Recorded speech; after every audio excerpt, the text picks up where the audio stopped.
Hi YouTube and welcome back to my Let's Play World of Warcraft. Today I am starting a new little series, even though I still haven't finished my my dungeon runs yet. But yesterday Blizzard launched patch 6.0.5, I think it is. Oh, I'm so bad at remembering numbers. But anyway, so this is the pre-expansion patch. And I also already pre-ordered my Warlords of Draenor expansion, so I managed to get the level 90 character boost. I already have 2 level 90 characters. I have a Paladin and I have my Death Knight, but I had been playing with this warrior, and I got her to about level 46 or something before I kind of abandoned the poor thing. And I decided to use the character boost on her. I do like melee characters the best, and I ended up deciding to make her a Fury warrior. So that's what we're at now. Is I just picked up some new quests from Thrall, where at the site of the Iron Horde incursion in the Blasted Lands, and I'm just kind of looking at like some of my changes and things, because they've already got some of the new interface changes for the expansion out already. All of the remodeled character faces and bodies and everything are now in the game. So, and you'll see, I'll do a close-up of her in a little bit, where you'll get to see a close-up, and you'll see that they look, I mean, they're still cartoonish, but they look less cartoonish. I mean, there's much more detail in the face and that kind of thing now. So it's a nice upgrade in terms of things. And she just got a brand new complete set of green armor for the character boost, so she's got everything she needs for level 90. Like I said, I made her Fury, so she's got the dual weapons and everything. And here you can see the armor set that she got. They did a stats squish with all of this, so that the numbers might look really weak for a level 90, but everyone's got the stats squish, including all the bad guys. So, you know, we just have to get used to, you know, the new numbers, and that's just, it is what it is. And you'll notice that I already have my abilities, my spells and stuff. I mean, they're not spells, but you know, my various key bindings and stuff already set. That was automatic with the upgrade. With this character boost, this is obviously to encourage new players who don't necessarily want to grind from 1 to 90 to get into the game, and so they're kind of automating some of this process for you, which I know some hardcore players and stuff would probably have an issue. Oh yeah, here's the up close of her face, and it definitely has a lot more detail than she used to have, based off of when I first created her and things. So I thought that was like, oh, that's cool. You know, I like the new character modeling and everything. Everything looks a little bit, I don't know, just a little bit more upgraded and things. When you mouse over characters, they now glow. If they're on your side, they glow green. If they're against you, they glow red. So that's always handy. Not everyone knows to hit V to get the health bars over your enemies as you're killing them and stuff, and things. But that's something I'm sure that newbies can learn over time. And I actually don't mind some of this automation, because, you know, it's one of the things that I always, you know, the part that I least liked was having to set up my toolbars every time. So the fact that it's automatically setting up my toolbars for me, I might have to rearrange some of the buttons and things over time. Here I'm just kind of going around like, okay, where am I? Landing above the bay. I'm trying to figure out where I'm supposed to go, and I'm like, oh, there's the road that I need. For the first set of things, and you can see in the background there the outline on those cannons and things. So I'm supposed to destroy those, and so that's yet another highlight. So instead of sparkles, it has the kind of the highlighted outline instead on things that they're not necessarily enemies. They're not, you know, humans or anything, but it's something I have to interact with. And so they kind of switched from the Twilight Sparkles to into just kind of this nice kind of neutral off-white outline for objects instead. So I thought that was kind of cool. I'm liking a lot of the changes that I've seen quite a lot of these with the Wars of Draenor beta, because I've been playing the beta. I could have put up videos of the beta. I'm not sure, with the beta license and everything, if that was allowed. Here you do still have the sparkles when you kill something and you have something you can pick up from them. So they still keep that. I guess they wanted to get rid of like the sparkles from the. Oh, you're supposed to come over here and interact with this thing. So, and here I'm like not facing him properly. And I made her as a warrior because when they first came out with, I forget which expansion it was where goblins became part of the horde. Cataclysm, I think? Yeah, I think it was Cataclysm. And I just decided it would be hilarious to have a goblin warrior because they're, these tiny little guys. I mean, it's the same thing like the on the Alliance side, the gnomes, trying to play a badass gnome and with this little tiny mini thing running around, it's trying to beat everything up. So I thought it would be hilarious. I know that goblins are not best class as a warrior. I think orcs are meant to be the best class in terms of the racial abilities. But I don't necessarily always follow based on race. I usually play Blood Elf. If you've watched any of my other videos, I have a Blood Elf Paladin and I have a Blood Elf Death Knight. I just happen to like elves, so I tend to have a lot of elves. I have a Blood Elf Mage or Warlock. Well, she's a Warlock as well, and she's only like level 42. She was the other one I was thinking of using the character boost on. You only get one free character boost. You can, I think, if you pay money, I think you can pay money to boost all your characters if you want to. But you get one free one. And since I know that I prefer playing melee DPS over ranged or healing and stuff, so I thought, while it would be interesting to try and do the character boost on the Warlock, I might not use her very much. And so I didn't want to waste the free character boost on that. Whereas with the warrior, I mean, it's like, yeah, I'll probably use her because I like melee DPS. So I now have 3 melee DPS characters. Because I mean, obviously the paladin could be a healer as well, but I have I was gonna say resto. That's shaman. I have a resto shaman. Well, she was a resto shaman. She's now an enhancement shaman.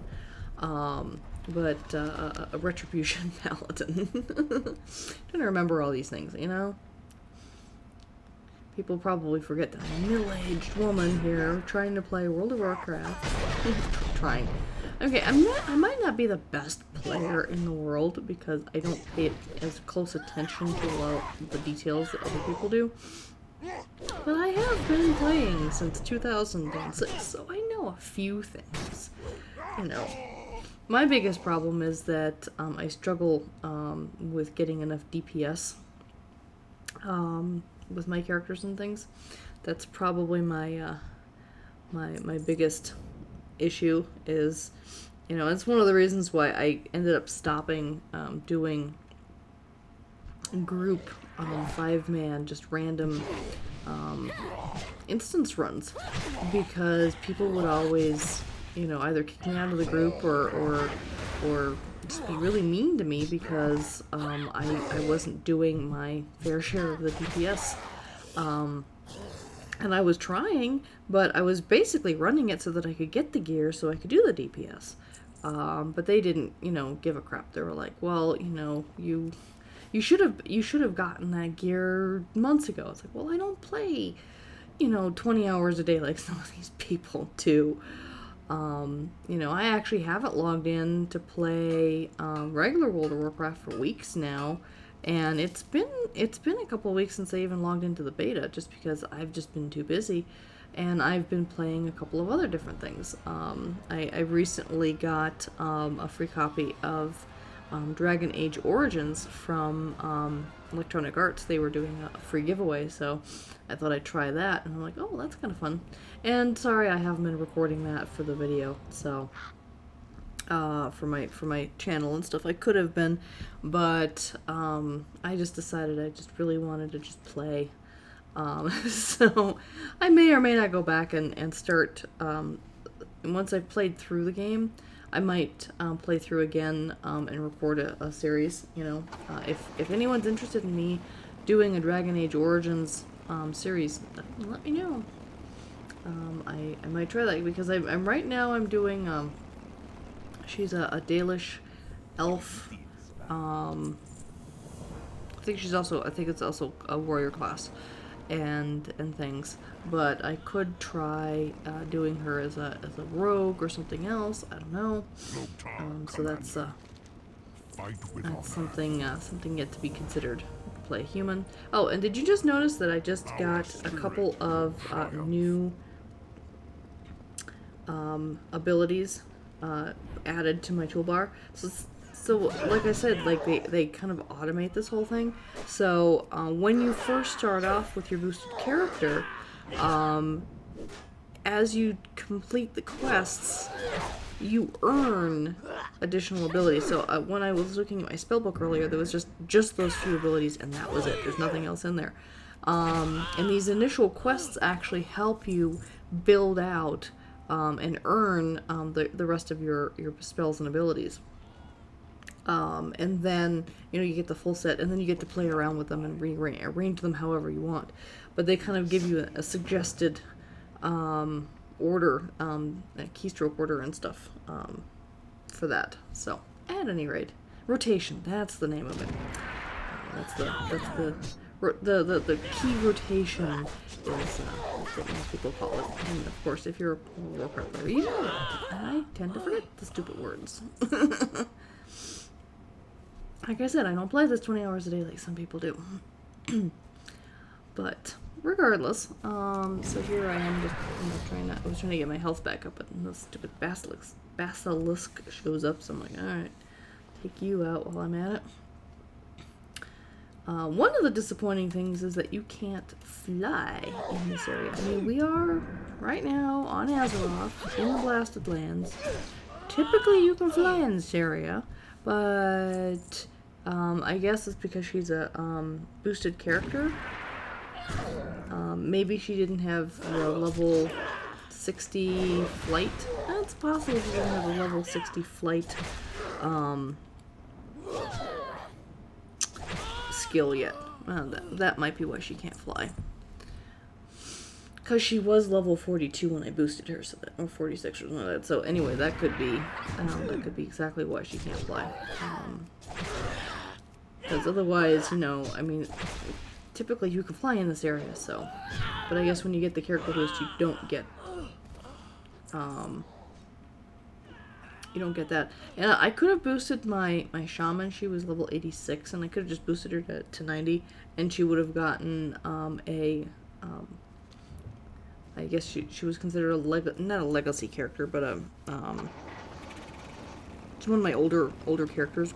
She was actually the first one that I created. Was my shaman, and she would have gotten a boost on all of her professions as well. Her skinning and mining and everything would have been boosted to the max, to the level 90 level, whatever the max level was at the end of Mists of Pandaria. So, and we're still in Mists of Pandaria. We're not in Warlords of Draenor just yet. This is just the patch before Warlords of Draenor. So here I'm just kind of going through and just doing these little quests, because we've got the Iron Horde incursion happening now, and that's sort of the pre-event that leads to the Warlords of Draenor expansion. Right now the court quest is here. I've got to kill these executioners and free Horde prisoners. The interesting thing is this is the only executioner that was about to kill some Horde prisoners. I end up killing 2 other executioners that have no prisoners, but I kill them anyway. Because I'm supposed to. This area seems a little bit incomplete because there's, I only had to rescue 2 guys. But at least it didn't require the rescue of Horde prisoners as much as just the murder of the executioners. Like, okay. But yeah, so this area here, it's kind of partially the prelude to the Warlords of Draenor expansion, as well as this is sort of the boosted level 90 characters starting area. So you can kind of think of it as like, when you start a new character, you have your level 1 starting area, and this is, the starting area for new players who boost to level 90. Now, obviously, I'm not a new player. I've been playing for a long time, but regardless, just in case you weren't familiar with all the spells and abilities of this particular class at level 90, it's still kind of helpful. I don't have a problem with it, let's put it that way. I kind of, it takes a lot of the thinking, I guess, out of it. And considering I am somewhat of a casual player in terms of the fact that I don't play, more than a couple hours a week at best, and sometimes there'll be a couple weeks that'll go by that I don't play just because I'm too busy. And so having a little helping hand, because I'm just not as immersed into this game as some people are. I still like it, I still enjoy it, I've still poured a lot of money into the game. But I just kind of like enjoying the game, at my own pace. It's one of the reasons I don't raid. I don't want to have to be obligated to once or twice a week for 5 or 10 hours of sitting around, having to kind of, work with a group. And my problem with working with groups in a game is that, you can't always do what you want to do. You kind of have to, do what the group wants to do. And that kind of thing. And just, I just end up just following along and like, yeah, just tell me what to do, whatever, I'm fine. But it's just not as fun for me. I just kind of like going out and I like exploring. Because like when I was doing a lot of those solo dungeon runs, the parts that you didn't see, I would either edit it out or I would do it after I was done recording, was to actually just go around and just explore the dungeons, explore the different areas. Even if there wasn't a boss in a particular little nook or whatever, just kind of running around and just kind of looking at everything, because one of the reasons I enjoy this game is because it's got this massive world, and there's so much to explore and to enjoy, and just, different creatures and things, and they put a lot of detail throughout the game, and I just enjoy just kind of going around and just gawking at stuff. And you really can't do that if you're in a raid group, and they're like, oh, next boss, come on, let's go, so I just like, yeah, forget it. Alright, so we're following Thrall. He's kind of leading the offensive right now, against the Iron Horde incursion. He's still in full, shaman mode, and not in, war chief mode, so he's still stepped down as war chief. I think a lot of people keep wishing that he would come back as the war chief. So we're done with the initial starting area now. We're now moving on to the next front here, and I'm just gonna take her to the next front, pick up the quests, and then I'm just gonna wrap it up for now because I think this has been long enough at this point. 20 minutes. Getting on to 20 minutes here pretty soon. So I'm just trying to drive through all these treacherous critters around here while I get to the next front on the offensive, and I keep looking at the map like, am I getting close? Am I close? Are we there yet? I'm like, oops, there's some bad guys crossing the road. Let's try to avoid them. Because I just don't feel like having to fight anymore at this point. And then I'm like, okay, they must be behind that blind over there. Let me Just kind of drive around here. Yep, there they are. Up and down. Alright, so here we are with the next front against the incursion. The Horde has important And, work you know, I'll put these up as I have time to play with them, and things, and I hope you are enjoying this, and, you know, let me know in the comments below, and, you know, if you do, like, subscribe, and let me know you guys are out there. Until next time, take care, bye-bye.